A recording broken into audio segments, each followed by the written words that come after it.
We'll have a look at that one just now. I'm going to try and get up into it. Have a look at this one first. Some of you might remember, it was quite a few months ago. I can't even remember when. Early winter, I think, 4 or 5 months ago. Elephant came, took all this bark off. You can actually still see some of the marks. Beautiful. Often I look at it and I imagine it almost like sort of elephant etchings or hieroglyphics. Just these marks from the tusks. Sometimes be very beautiful, very artistic almost. Color from the bark. Now in this case, if you look around the trunk, come all the way around it.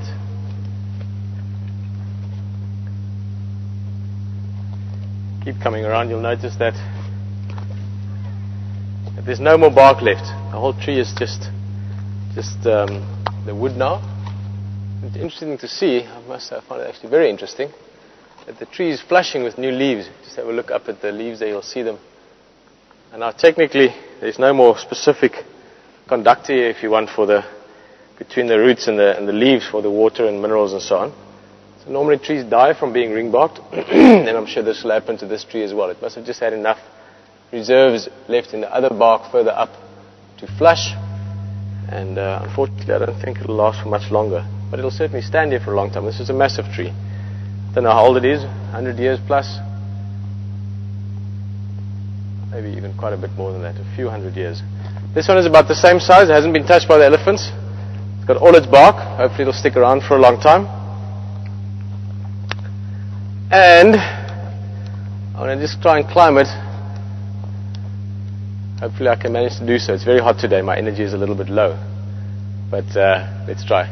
It's a beautiful tree, it's one of those trees we've talked about a few times, Herman and myself, when we come walking around here, about being able to sit up there. Now I would like to do that sometime. If you've got rhino or elephant or buffalo or something moving in this direction, you wait for them up in a tree and you have a look down at them.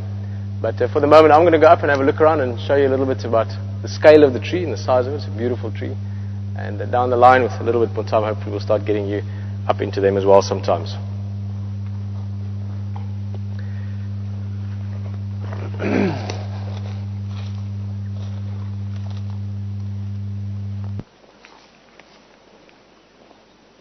Oh, what's whistling? Can't see them. Somewhere there sounds like some dwarf mongoose. A bit far away, a little warning call.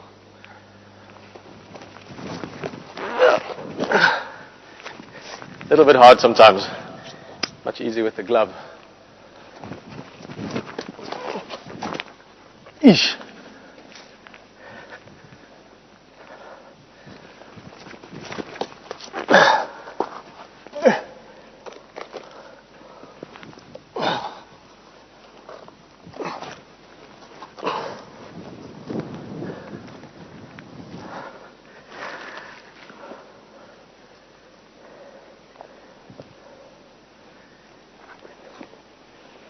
I think what often surprises me is the scale of these trees.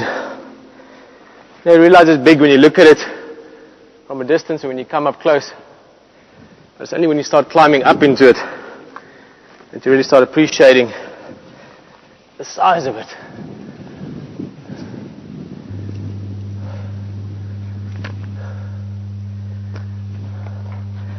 And I must admit, it really is a bit cooler up here in many different aspects. One, just your view is different, but also being a few meters off the ground, you don't have that heat that sits on the ground. You've got a little bit less temperature, and also the available breeze cools you down a bit more. Also shows that I'm not quite as fit as I should be.